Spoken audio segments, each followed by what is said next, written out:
Our guest for today in Thriving in Construction, the podcast, is a woman who has been in this industry for over 20 years, rising through the ranks in multiple roles. With all her educational background and experience, I could say that she gained the necessary tools that make her a great leader in the community and her organization. In fact, she was recognized for the Urban League Journey Award in 2015 for her ability to thrive in a challenging male-dominated field. Currently, she's the Senior Vice President and Director of Construction Program and Project Management for Fifth Third Bank. Gloria is responsible for the oversight and leadership of the construction team for all retail and banking center, headquarters, and administrative facilities. Gloria earned her undergraduate degree in construction management and MBA from the University of Cincinnati. Yet there's so much more to talk about her later. To our avid listeners, please help me in welcoming our guest for today, Miss Gloria Samuel.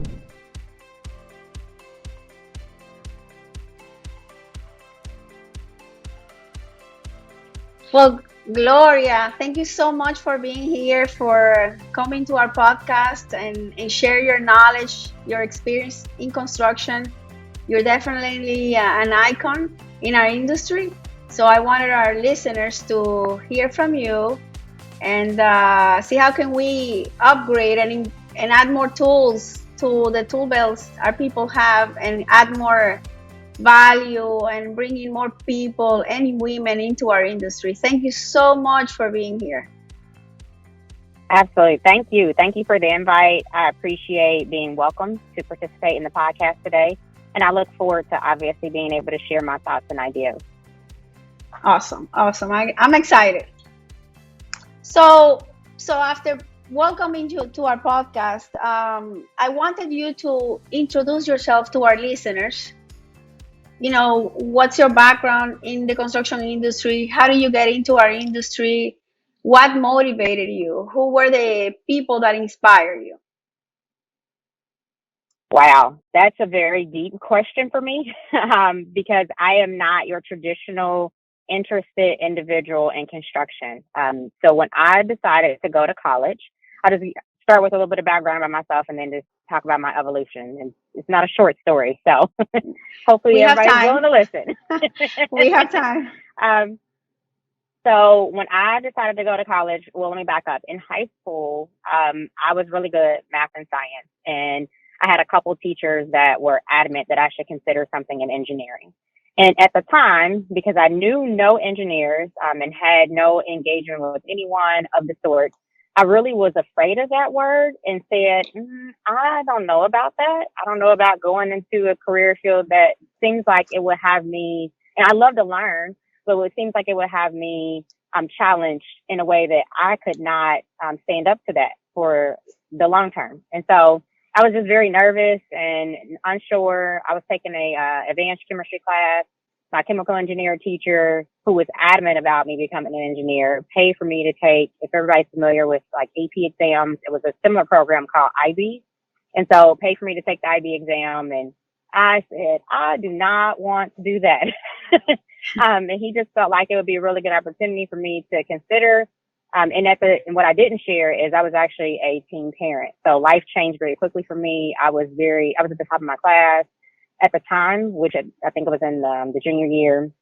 And so my outlook just was very different on what I wanted to do with my life. I needed to get out, find a career, make money quickly, and support myself and my son. And so I was kind of lost when it came to that. And so I started off deciding that I would actually graduate high school year early, because the benefit of being the top of your class is that I actually had more credits than needed for graduating high school. And so I decided to graduate a year early, make some money, and then I would go to college. But we all know once you start to make a little bit of money, we think it's a lot of money, right? But we know that it's not through the struggle. And so I actually worked here at Fifth Third Bank, graduating from high school for about 3 months. And I woke up one day and I said, what are you doing? You made the commitment that you were going to go to college, so you need to do that. So 3 months in, I literally decided one day I was quitting. and went to sign up for school finally the next day. But the unfortunate part of that, because I didn't have anyone in my life who had been to college and has a bachelor's degree, is I didn't know what that really meant. And so when I went to sign up, they asked me what program I'd be interested in, knew that I like to do things in my hand, knew that I wanted to avoid engineering, at least I thought. And so told them, I said, well, you know what, maybe I'd be interested in architecture. Well, University of Cincinnati's program, which is out of the School of DAP, Design, Architecture, Art, and Planning, is one of the top schools for architecture. And I just had no perspective of that. And so they kind of chuckled when I said, oh, I'm interested in architecture. And it was the month before school started. And they said, there's absolutely no way you could get into the architecture program. We make our selections a year ahead of now. Yeah, because it's that competitive. So my son actually, full circle, my oldest son got into that for different programs and again was accepted 1 year ahead of time. So when she said that, I said, oh, well, I'm not sure at this point what I'd really be interested in. And so she said, you know what, actually, we have another program called architectural engineering, which is much more hands-on that might interest you. And so I said, you know what, absolutely, I'll give it a try. I really didn't know, as most people don't, going into college what they wanted to do. So I sat in that program for a year and a half, and thankfully through co-op experience, quickly learned that that was not the program or career choice that I wanted to have for the long term, because a lot of the focus was on really support of architects and doing redlining, right? So doing a lot of revision of the work that they did. And that's just not who I am. I didn't want to sit at a desk all day. I didn't feel like I wanted to correct other people's work. I want to do my own work, even though I thought before, I don't know if I want to do this really difficult thing. So still at the time, very afraid of construction, but the programs are very much aligned. So in the first 2 years, you essentially share a lot of the same classes. There's about 3 class differences for the associates program. And so I, again, year and a half in, almost complete with that associate's degree, but sat in the room with a lot of the construction students. And of course, I was the only one who looked like me, only Black female in the class. And so the challenging thing was, when I would ask my questions, I would get the stares. I would get the, why are you asking that question? What are you doing? Right? Because I didn't have any idea what a piece of the construction equipment was. I had no one in my family who familiarized with construction, but that was part of the learning if you were interested in architecture. So it was good to gain the knowledge, but I just didn't have the any sort of knowledge base going in the door, which is okay with me because I love a challenge, but at the same time, I just had no leg to stand on. So when I decided that I was not interested in architecture or engineering, a friend of mine came to me and said, I would recommend that you actually consider construction. And I said, I don't know about that.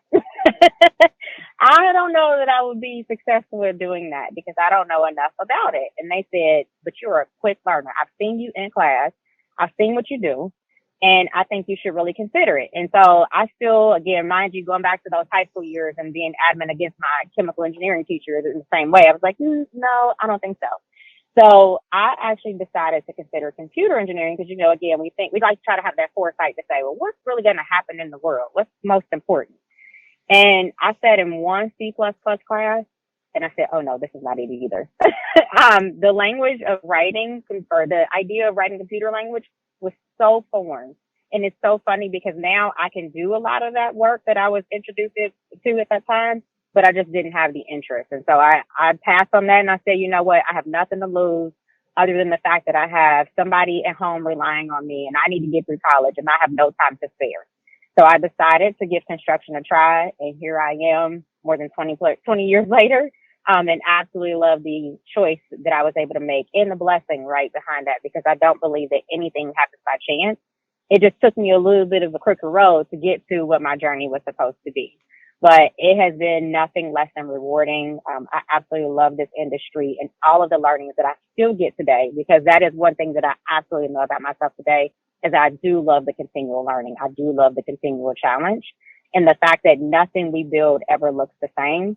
Every experience is different has been the best part about it. But that co-op experience is what allowed me to really elevate myself in understanding that this is something that I can do and be okay with the fact that I was learning because everybody else around me was learning too. Nobody knows it all when they come in the door to construction.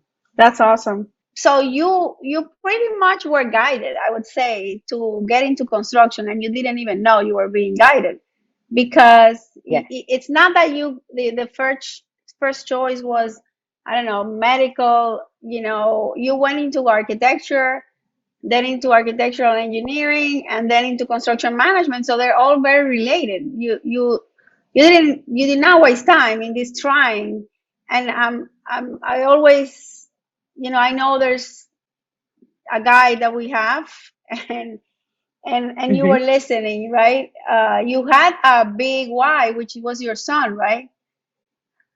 To get you absolutely. to do what you needed to do and continue to push forward. So a lot of people think that when they have they're a single mom, or they have a baby that maybe came earlier than they thought, they don't have more possibilities. But you show totally the opposite. What was going through your head, through your mind as a mother, and going into this industry that is male dominated? Probably when you started it was 9%, now it's 11%. So there's not a lot of that much. There is progress, but not uh, there's still a lot to do, adding more women into our industry. What went through your head? You have a baby, you have a young kid that is pushing you to do above and beyond. What's going through your mind? Yeah, actually, so the benefit I had of co-op was also that that's the employer I had prior to now. So I was able to co-op with them and then go into a full-time role. But when they offered me the full-time role, they initially asked me to move to Lexington, and I live in Cincinnati, Ohio. And so they wanted me to move to Lexington, Kentucky, which is not very far, only an hour and a half away. And I always thought when I graduated college that I would leave Cincinnati and move outside of the city. But what I quickly learned through the co-op experience is that really I needed to be committed to the work that I was doing if I wanted to elevate and grow.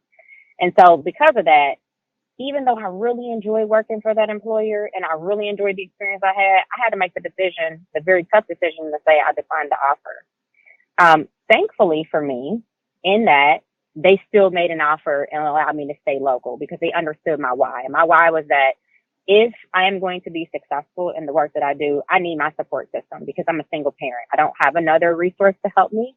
And so thankfully my parents are my everything, still are today, even being married, is that I needed to make sure that if I had an issue happen on the site and I needed to stay late or I needed to get there early, that I had a support system to be able to take care of my child to help me through that. Because I truly believe today, and I think that was harder for me in the beginning, is that it's work-life integration, right? We have to make them work together. There is no work-life balance because at one point, one is more important than the other. And for me at that time, I had a young child. And so getting him to and from school, being engaged, and even though I was building a career, not obviously negating the fact that I needed to spend that time with him was really important. So, my thoughts were that I have been successful thus far. I wanted to continue to be. And so I need to remain here. I need to remain in Cincinnati. And maybe there's an opportunity for me to move earlier or later. Sorry. So I think you did gain balance in what was important for you. What mattered to you, you were able to dedicate time to both, and be good, a great mom, I'm sure, great relationship with your parents, and continue your career and be at the top of your game. So I really commend you for being able to make those choices. Yeah. What I didn't know is obviously all the challenges that will come along, even with having that support system, right? The construction industry is seen as one of the hardest working industries ever. And so you have people that certainly show up very early, those that stay late, those of us like myself who had to take work home.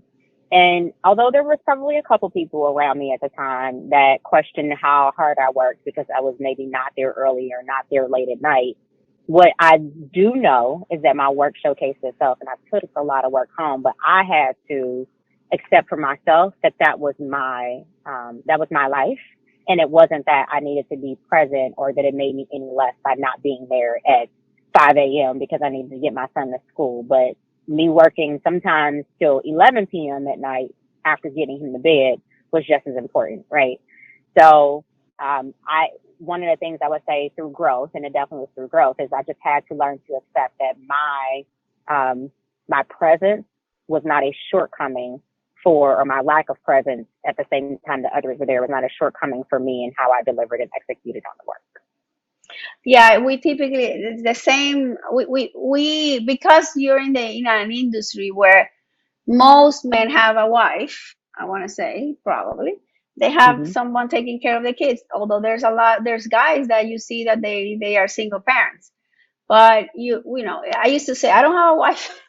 I also was a single mom too. I had 3 kids, and you make a lot of sacrifices, and you feel bad because you think you're being compared to other people. You want to scale, and you think your performance is going to be looked in the same prism, from the same lens that other men are, right? And we make those and then you want to be a great mom also, so you feel bad because you leave your kids longer than you would want to. But at the end of the day, it's you're right, we become super resilient, and we focus a lot on results and outcomes. We become very effective also with our time, and take work home and solve problems that in a way that probably others wouldn't, but and we get it done. That's right. Yeah, because We make a way. yeah, we make a way. How do you gain your passion for diversity, equity, and inclusion? How was Mm. that roadmap? What makes you so passionate today about that topic? So it's a couple different things. Being a woman who actually went to a city high school, which, funny enough, in the city that I live in, when everybody asks you what school did you go to, nobody's referring to college. They're always referring to high school. So it's like this big rival thing. But it's a rival thing amongst the groups that exist, right? Like the city high schools, and then you have the private schools. And many of the people that I work with went to the private school. So when I bring up Wichdale High School, there's usually like this pause, right? Or there's a question, there's also this divide in Cincinnati of the east side versus the west side. When you go to a city high school, there is no such thing. So that was new to me when I got into the industry, and they would say all the time, like, oh, are you from the west side or the east side? And again, I didn't know that it really separated me from others. So my first, I would say, introduction into a lack of feeling welcome from the equity piece was, I don't even know what you're referring to. So how do I familiarize with either of those, right? And then there was this constant ask of me to participate in a variety of activities that really were to be helpful for us growing the diversity of the organization. But for me, they felt like, oh my gosh, they're asking me again to be the face on that poster.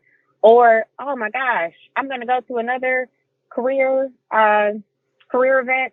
And it wasn't that I didn't want to do those things, but I just was looking around and going, who else is being consistently asked?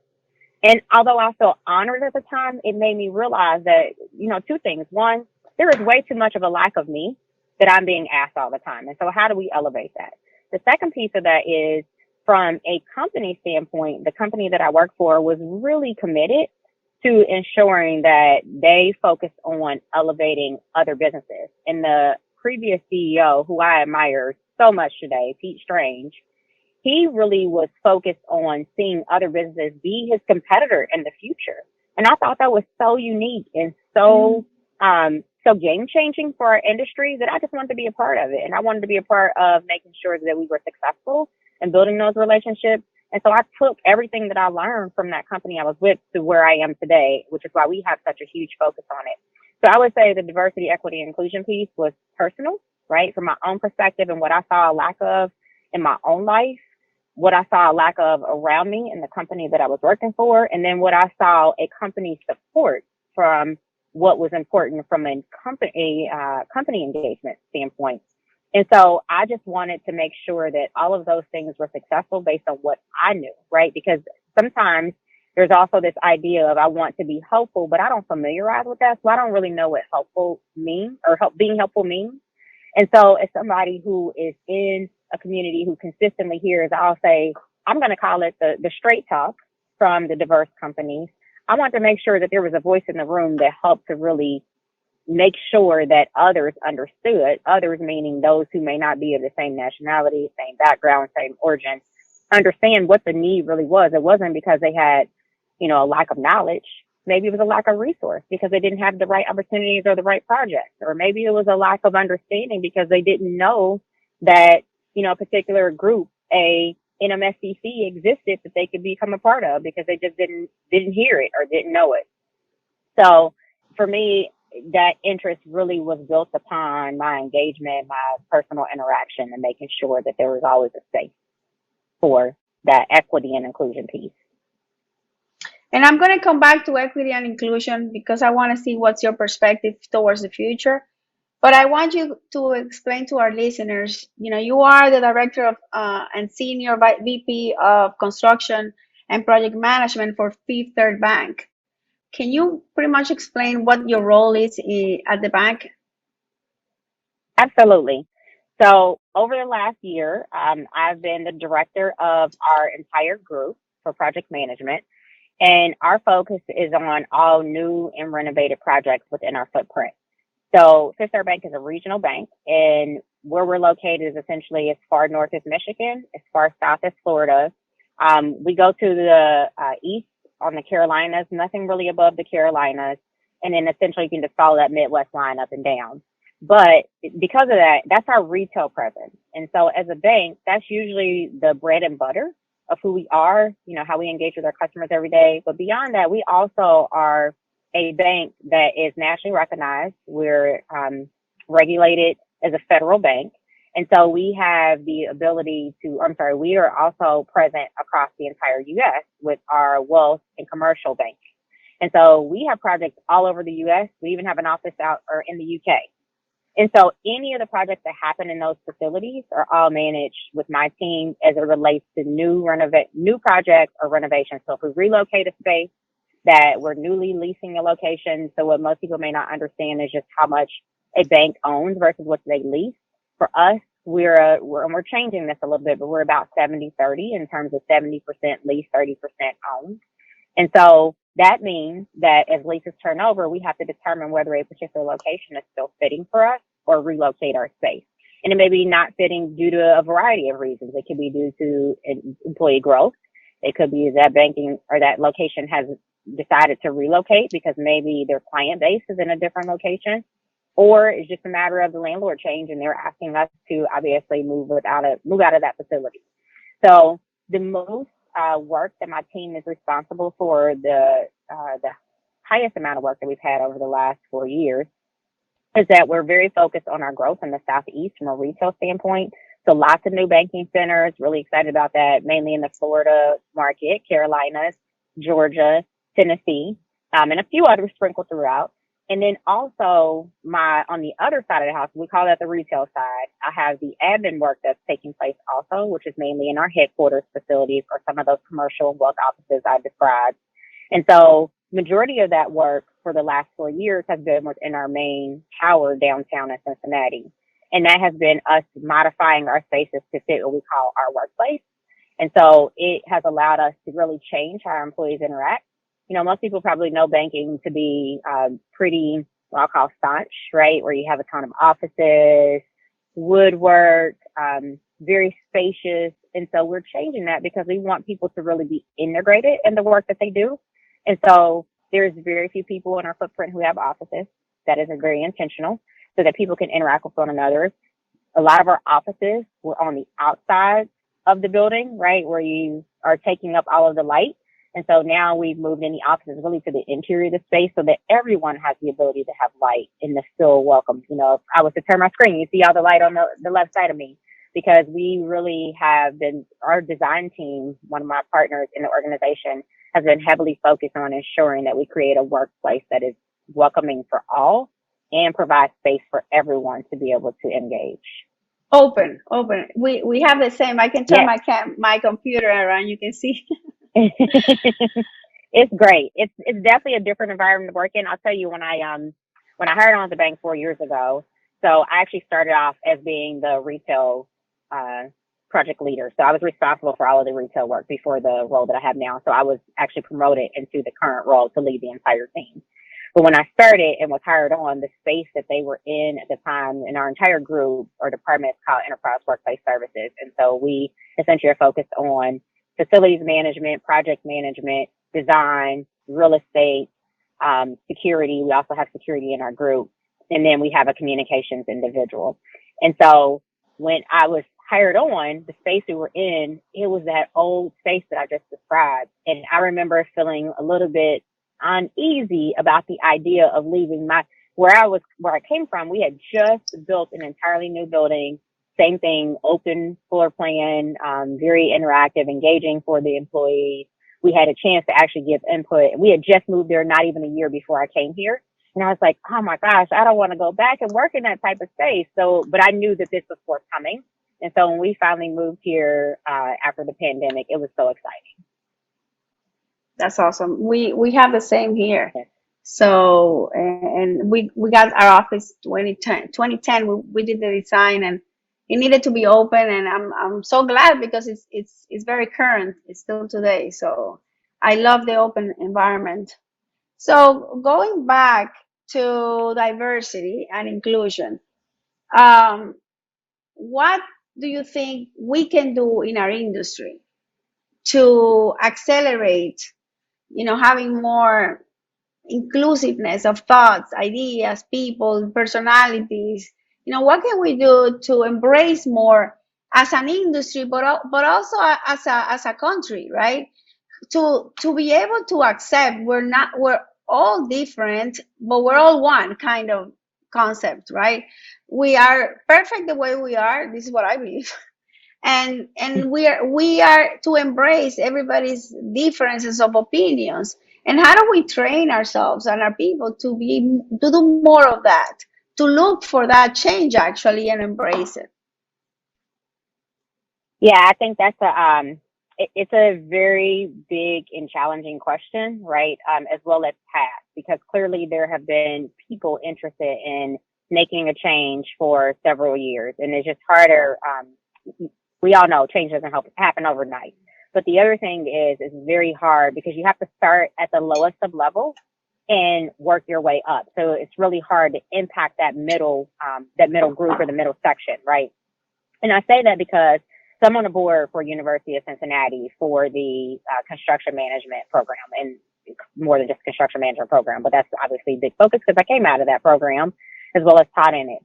And so one of the biggest things that we talk about all the time is how do we make sure we get the right students in the door to change the diversity of the industry, right? To change the thought process and to make sure we're having conversations as part of the teaching that includes teaching people how to be inclusive, teaching people how to make sure they consider equity, how to make sure that people are open to the idea of diversity.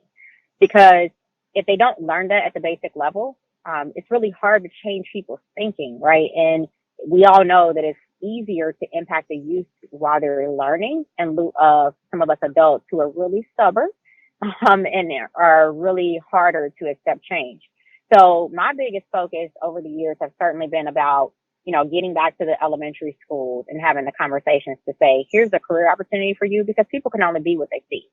So that's the first piece, is how do you get the people into the space to be able to challenge their thinking so that it's not the same people sitting at the table all the time, the same people with the same background, and not having that inclusivity or that inclusive thought and idea in what they do every day. So you have to get people at the table that already have that ingrained in them. And so doing that means that you have to get back to the thought or the idea of youth being interested in coming into our industry. And then you got to keep them, right? So the colleges have the work to do to keep their interest and ensure that they actually finish through the program. A lot of times from the engagement I've had with other universities, the construction management program is really an afterthought, right? It becomes I'll call it the quote unquote, and this is a bad way to describe it, but dumping ground.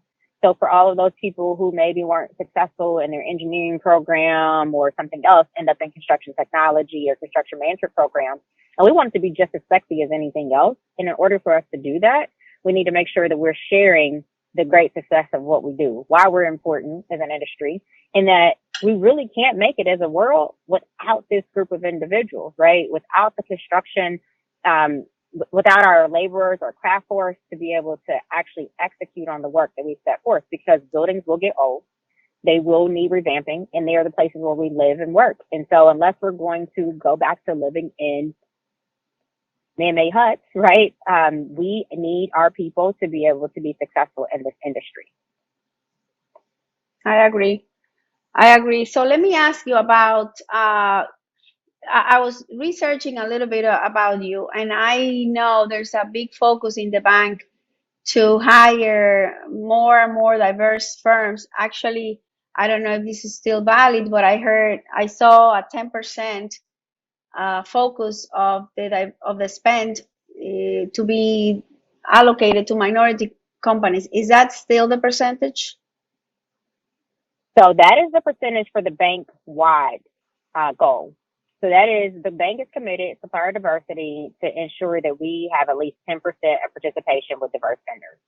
But when you speak to EWS, Enterprise Workplace Services, you remember the gamut of or the makeup of our group, of our department, we actually are committed to 30% because we contribute a significant amount of spend to the overall bank spend, because we have a large capital dollar expenditures that we have every year. And so because of that, we want to be a huge partner in ensuring that their success. Well, I'm glad to say, particularly with my team, the construction focus, so project management, we actually have changed the game. And I am always happy to share this percentage, because my construction team has actually, through the last 2 years, had much more than 30% participation. So last year, we finished at 41% participation, which is almost unheard of in our industry as it relates to construction. And then this year to date spend, so we're not done with the year, but we are at 53% participation.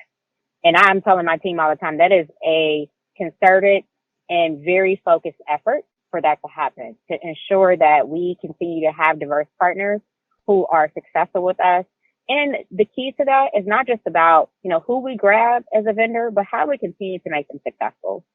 How do we elevate them as a vendor, whether it's through more work and or allowing them to fail, learn, and then succeed? Because we've had those stories too within our team, where we've had a vendor maybe not do so well the first time. And the easy thing, because they're new to the partnership, may be for the team to say, you know what, we're going to throw in the towel. We're going to go back to that vendor that we know very well. And most times that's a majority contractor, right? But I have asked my team to be very focused on making sure that there is no one-time hit with any of the vendors that we engage with. And so that has been stood by the test of time, that not one vendor has worked with us one time. That's awesome. And do you keep record on for example, what percentage is women owned, or Hispanics or African Americans? You keep and I don't know if you want to share some percentages on that, but yeah, I don't have that exact percentage. So don't quote me on the percentage. What I can tell you is, in our tower projects, majority of our tower work that has happened in the 4 years I've been here have been with Traversity Construction, which is a Black-owned construction company. And then majority of our Southeast expansion, and we just actually looked at this number, so I do know this one by memory. But of the 78 projects we've completed to date, 78 was the number. 34 of those have been completed by Moran Builders, who is actually a Hispanic-owned. Yes.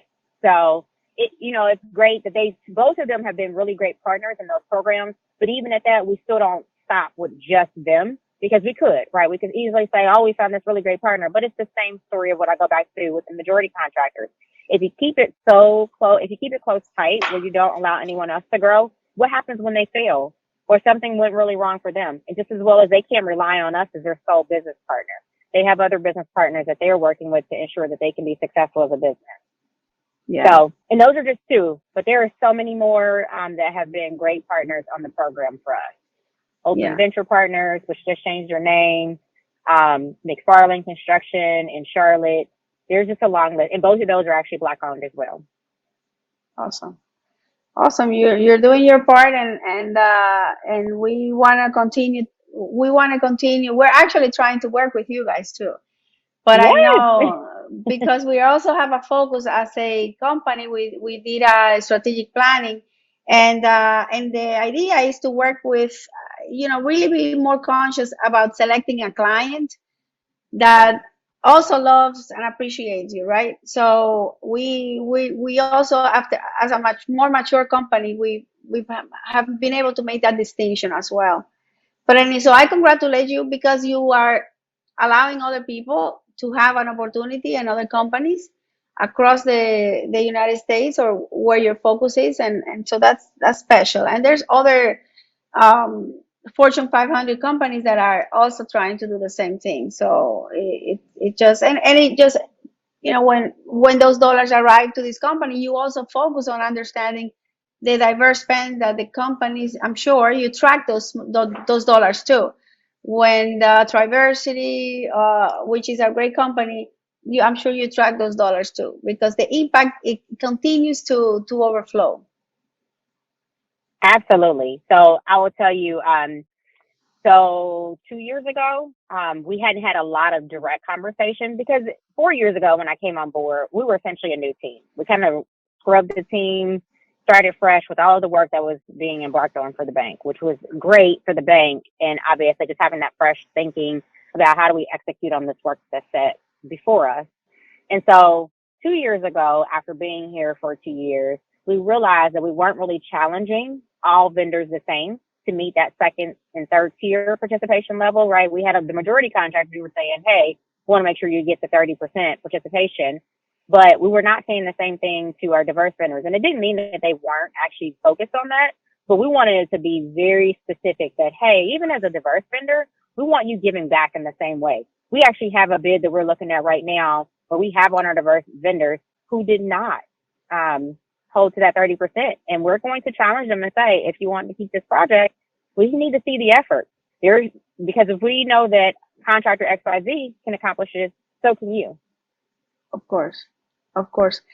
And going back to your experience in the industry as a woman, did you, and I know you said you had to explain, or where your high school, your studies were coming from, but when you were in the industry and you had to confront a challenge, or did you feel that you had to work harder because you were a woman, or did you feel that you had to prove that you knew? I mean, I don't, it happens to me still. I've been in this industry 33 years. And when I say I own a construction company, it's so funny. Still today, I mean, men and women, the first thing they ask, what? Construction company? And then they say, what do you do? Residential? And I mean, it goes like that, right? You rent like bathrooms and stuff like that. And then for the life of me, the question of, I do Army Corps work, we do schools, we do commercial construction. It doesn't get to people's, it's not because of me, right? It's what people, it's the limitations. And I don't know how can we change the thought if people feel limited within themselves, right? So is that something I still have to?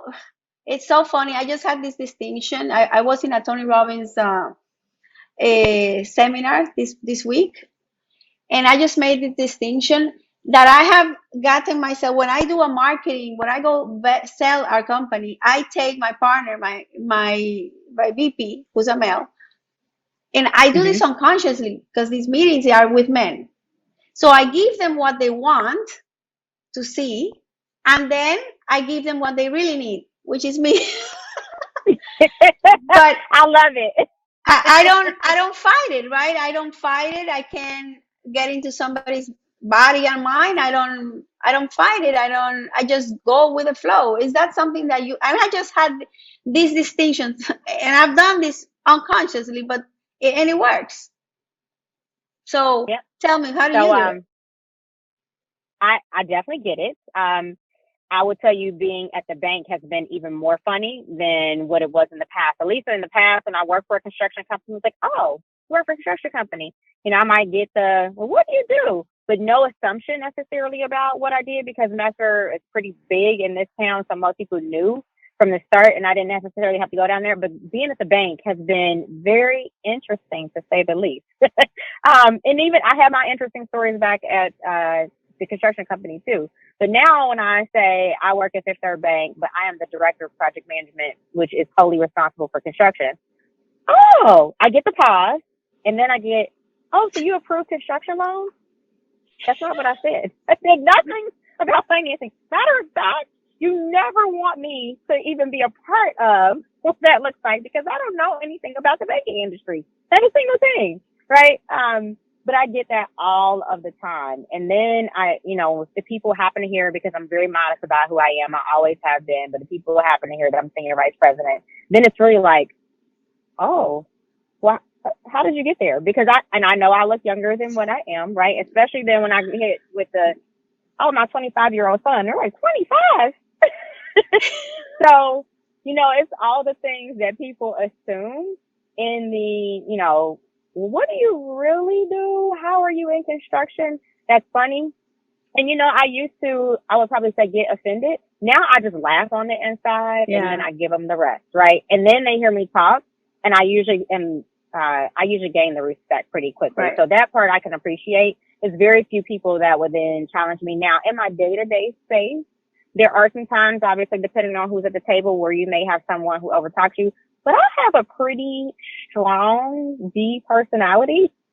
And so I think it speaks for itself because I speak very firmly. And when I was in high school, before I even became a mother, I would get called Mama Glow all the time because I had this just like, and I try not to actually deliver in that way, but I have a demeanor that comes off pretty strong. And I think that's part of my being short stature, that I'm just always like on point and ready to deliver and execute. So just a no nonsense type delivery. Yeah, well, direct. And I'll tell you what, I don't know if you would be in construction if you weren't like that. So that's right. We have some certain similarities. It's just that you don't use that unless you have to. There's no need to do that, and that's beautiful. Yes. So your son is already in the university and was encouraged to go. He went to the construction and engineering program, and is he done? No. So. Funny enough, as much as I would love for my kids to be interested in the industry, I think I've scared them from all of the hard work that I do, right? So my kids actually are very artistic, both of them. So my oldest son actually graduated college during the pandemic, and he is actually his degree is industrial design, but he's in design. And then my youngest, he is very, very much more artistic than my oldest son, and they definitely did not get that from me. But so he's an artist, like he actually paints and draws. So I'm sure he will end up doing something along those lines. Although I've been saying to him kind of that same thing that said to me, like, are you sure you're not interested in engineering? Let's start there and then we can work our way in. But yeah, as of now, neither of them have even come close to the thought of being in the industry. Yeah, the same thing with me. I think I scared them. And don't dare try to convince them, because then I would be a tough on our relationship. So it would mean you're not accepting what I want to do, right? No, so that's right. I get you. So tell me, what can we tell these maybe women, young boys, young women, young boys that maybe don't know about the industry but could consider it, or some that could be hesitant about entering into our industry in the times that we're living? What would you say? Because we need people. Yes, yes, we do. We absolutely do, and we need people that look like us. Right? Yeah. So one of the things that I like to focus on, I get really excited when someone connects me with a young woman who is interested in the industry, and I probably hold on tighter to them than they should, or than they do to me, because I want them to know that success is there for them. And in what way, right? Again, I believe that people can be what they see. And so if they can hear the stories, hear the challenges, hear the great things, hear more of the great things, that there is an opportunity for them to understand that they can get through the little tough kinks that they may experience. And so I have this current mentor right now that she is so excited about being in the industry, and really what drove her to it, and I had never heard this one before, we're playing the Sims game. Her as a kid being interested in building building buildings through that Sims game. And so, it's first piece for her, but she's gotten really nervous as she's now in college and saying, I don't know some of this stuff. I don't really know what I'm doing. And telling her to remain encouraged to say, it's okay.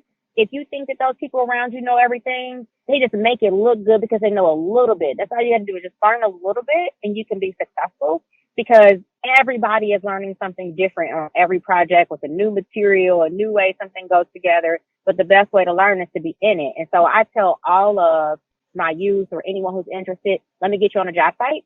Let me get you a co-op job to make sure you have experience, because to me, that is what draws in the excitement. When you see it happen, it is definitely a wow moment.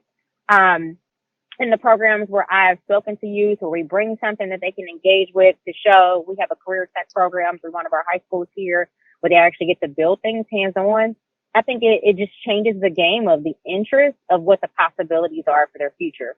But then I think beyond that, really hearing, what do most people want their careers for? It's for the opportunity to build generational wealth for themselves, right? And so let's talk about it. Let's talk about what the opportunities really look like in terms of career and salary with the business, because they are great and they can be as great as you want them to be. And honestly, for somebody who started off in architecture, it is better on this side of the table than it is on the other for the start, right?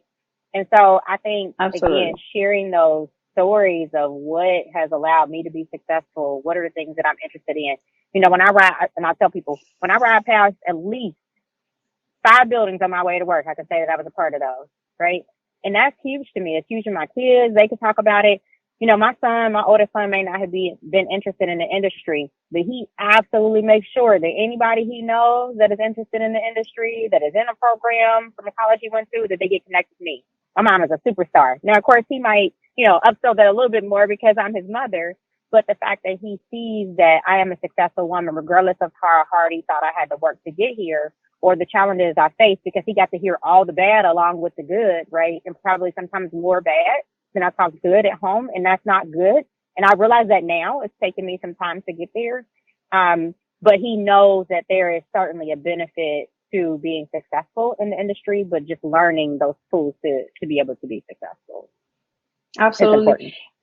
And you have a huge leadership role in your position, not only internally with the bank and in your team, but also a group of consultants that are also under your leadership, as well as the vendors that, focusing on construction, trade partners, general contractors, people that do maintenance. So as a leader, what is success for you? In the role that you have a role that you have the opportunity to impact a lot of people in permanently, for the rest of their lives. What is in your head when you think success and impact? Yes. So my legacy will absolutely be that I have elevated the industry to include more diverse women as well as more diverse partners. Those two are key for me, and anything else that I do, those are the 2 legacies that I want to leave behind. And, alongside that, personally, a legacy for my family to build that generational wealth, something that we've never had. And I've been able to do all 3 of those thus far, but I want to make sure that as I continue to move through and finish my career, that I am elevating that. So if I think about where I am now in terms of that next level, for me, it is now talking about how do we impact enough with our general contractors, because that's who we contract directly with, that they build new relationships with the tier 2, tier 3 vendors, but not just as one contract, but truly building the relationship to elevate them, as well as some of our general contractors that are just getting started. How do we create a space where they can grow and then welcome them back to be a contractor of choice on our project? Because unfortunately, they're not there today, but they may not know why they're not there. We all know for growing businesses, anyone like yourself who started off maybe at a much smaller level and has grown to where you are, there takes some true commitment from some mentors to help you understand what that looks like. I think there's great programs out there that help, like MNSBC, that are NMSCC, sorry, I said that incorrectly, that can help them to understand what those next opportunities look like, what are things they lack.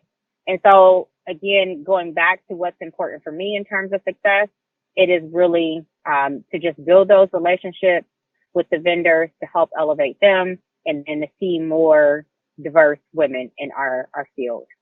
And how do you get your team to think the same way you do? Do you have challenges in that area?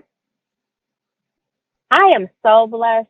I'm telling you, this is different in my career over the last 4 years. I have never, first of all, let's talk about how I've never worked with a woman that wasn't or either reported directly to me or reported to them, right? I had people that maybe worked beside me, but they absolutely were not they were not typically in the construction area of the business. They were not in operations. They were usually in accounting or marketing or something other than operations, because usually the team is smaller. Now, the last large project that I was on before I moved out of day-to-day project management, I did have a couple other women on the team, which, funny enough, this is actually a group of women that I now have a very long-standing relationship with. Two of them have retired from the company I work with. One of them has moved on. Well, two of us have moved on to other businesses. And so we get together once a year and actually travel to Florida together, which I absolutely love. But that was the first time that I actually worked around women. But this particular role, I have 5 women on my team and 3 men. And that, again, it's like we have the most diverse team in our department because it also is a mix of nationalities. And I absolutely love it because 2 things. One, we get along like we're family. We all kind of came in at the same time. And I don't know if that's part of what has created that camaraderie. But the other part of it is we all respect the fact that we all are very strong B personality and all have an opinion that usually is valuable to the entire organization. And so we are sharing that consistently in the conversations we have. So I am very blessed in the fact that I do not have those challenges today. Now, if you ask me in the past, the answer is yes. One particular story that I thought it could have changed my career for the long term. I had moved into a role where I was actually it was actually on that large construction project. I was a project manager at the time, and I was really looking to be promoted to senior project manager. And unfortunately, it was during right after the recession. And so it was already hard from that standpoint. I wasn't given a job opportunity that looked very similar to my peers that were being elevated in their roles. And I was very frustrated. So they said, well, we're going to send you to this project. It's one of the biggest projects we have, and you're going to manage costs. And then I was frustrated again because I said, you want me to be solely focused on managing costs? But we all know that my peers have been elevated because they've been managing work, right? Do you not think I can manage the work? Is what I'm thinking in my mind. And I didn't necessarily say those things out loud at the time because I hadn't actually established my voice yet. And that's another thing I focus on with those that I mentor is make sure you have your voice from day one. Because it is important that nobody else can speak for you but you. And if you don't speak up, you can't expect that they're going to give you something different. It doesn't just fall into your lap. But because of that, I was a little bit challenged in the role initially, where I think I went in with a lot more anger than I probably should have had, and not even knowing that it was actually the best opportunity I could have had because it elevated me in so many different ways. One, prepared me for a position like this today, to be able to be responsible for a $200 million project. It was the biggest project we had at the time. At the same time, sitting in front of the owner, who was a developer, who was very challenging, and having those conversations about where we were with budget, making sure we were shifting, making sure that the team was actually following through and executing on our commitment of diversity at the time, because we had a 30% goal, and we had to stay committed to that throughout the project. Because one of the things that can easily happen as it relates to diversity goals is you set a goal to start, scope changes, and then next thing you know, the percentage is down, right? And that's not what we wanted. Yeah. We wanted to make sure that we stayed above that percentage, and we did. We finished that project at 37%, which was huge. But anyhow, I got into this role because our manager was not from the region, didn't really know me. I didn't know him. And this was a new role because it was the largest project we had. And he was just not the greatest to work with at the time. He was adamant that I could never have one of those conversations without him being in the room. And here I'm supposed to be your partner, right? And I was like, this makes absolutely no sense. The owner was hard to get a hold of. So you had to take his time whenever you could get it, right? And there were things moving so fast. You know how construction works. You need answers like now if you want the project to not be delayed. And so there was a meeting that I ended up setting up that he wasn't in, and he chewed me up and down.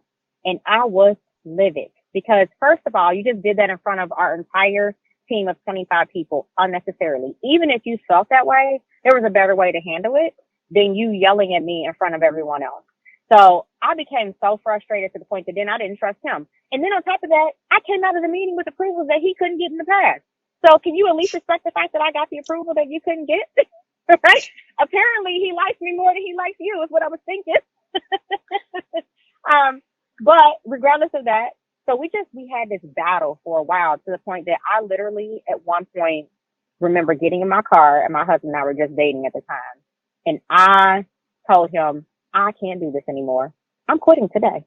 I just can't do it. And if it hadn't been for him talking me off the ledge, I don't know. That could have been the end of my great career in construction, which would have been very unfortunate.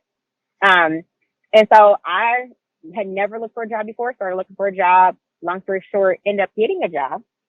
You know what? I'm sorry. I looked for a job, didn't really find one, was recruited by someone that I said, you know what? I'm doing it. I'm tired. I'm doing it. And it was at that moment then that they came back and said, oh, no. We can't have you leave.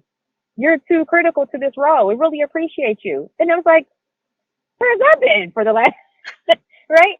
And it was that individual that, and the entire team had their struggles with him. So it wasn't like it was directed at me and me solely, right? I didn't feel that way, but it definitely was a thing where we felt like it was towards the women in the team or on the team. And so we had a sit down conversation, and he shared some really, transparent thoughts about me being able to stay. And I am thankful that I did. I spent another, 6 years there before I ended up being here. But it was definitely, again, very rewarding. I would not have gotten to where I did at the time, which I was there. That's right. And actually, it was longer than that. Yeah, I was there, about 8 more years after that. So, yes, it was one of the best, again, experiences I had. But, some of those challenges do take us out. And that's not what we want, right? We need to be able to have somebody that we can go to as a mentor to say, talk me through this. Don't let me jump. Because sometimes we want to jump at the sight of trouble, and it's not that. I needed to have a voice, and I needed to make sure that he understood what I was capable of. And so we needed to sit down and have that conversation. And, unfortunately, it happened in that way, but it was good purpose. Yeah, I think it's important in life to have people that you can, turn your head to and ask for an opinion, or at least a vent without allowing yourself to make quick decisions on a poor state of mind and emotional state, so that you don't, I am a firm believer at my age that the obstacle is the way, hence the book, right? And and the things that you, like your kids, right? You have challenges with your kids, everybody does, but you don't send them back. You work That's through the right. challenges, and they shape you. They make you a better person, a better mom. You evolve, you transform, your soul evolves. And the same thing with our relationships, right? It matters the most. And the same thing at work. And I've been transformed in this industry. I literally, I tell people, I think there's a reason why Jesus was a carpenter. I don't know. But I've been transformed. It is challenging, but it's beautiful. And I do love who I have become. So I am so grateful that you have taken the time to speak with me. I really literally feel that we have a lot in common, because I actually was the head of construction for the city of Fort Lauderdale too. So we have a lot in common, and we can talk forever. I really feel Yes. that this is the beginning of many other conversations. But I want to give you the opportunity to ask me anything, or if there's something that I haven't asked you that you would want to share with our audience. Yeah, I actually do have a question for you. What got you to start this podcast? And then maybe, because again, we've not had a whole lot of time to talk, so we definitely need to make sure we schedule that time. What do you think is the most impactful thing that you've been able to do in the industry, owning your own business? So 2 questions there, but Yes, yes, we can. thank you. So the podcast, it's about sharing my experience, and not only my experience, it's more like for a platform for many people that know so much in this industry to share what they know with others, so that those people that listen don't go through the all the challenges I had to go through. I feel in our industry we don't share a lot. The industry is designed to you step into a project, you do your thing, you learn as you go. Sometimes mistakes can be very expensive. We don't really do a great job at transparency and documentation. We do document the project, but we don't document so much the processes to make the next person that comes their lives easier, right? So I'm a firm believer that this industry is teachable. And I have a mission that God put in my heart to make this industry easier, make construction easy, right? Not because it is not complex. It is complex, but there's a lot of things that we can simplify so that the process can be simpler and less stressful to the people that actually have to get the jobs done on time and on budget, right? There's a lot of things that make us more stressful. And in my head, this could be a way of reducing the suicide and the suffering in construction. So the podcast is just one way, one avenue. We have a foundation that one day maybe your bank will help us sponsor to teach people, to allow people that have, the laborers to grow in our industry, the plumbers, and help them with the business side of construction, because you could be a very, very good plumber and you don't necessarily know the management, and you crash and burn, right? And so I would like to give people those tools that they haven't had the opportunity to learn because they have been focusing on working, right? And so that takes care of the podcast. And the podcast is just one avenue, one little contribution. I'm very focused on legacy. And your last question was? Just what's been the one successful thing that you've been able to do since owning your own construction business? I think through owning I'm not done, right, in what I believe, in my head where I need to be.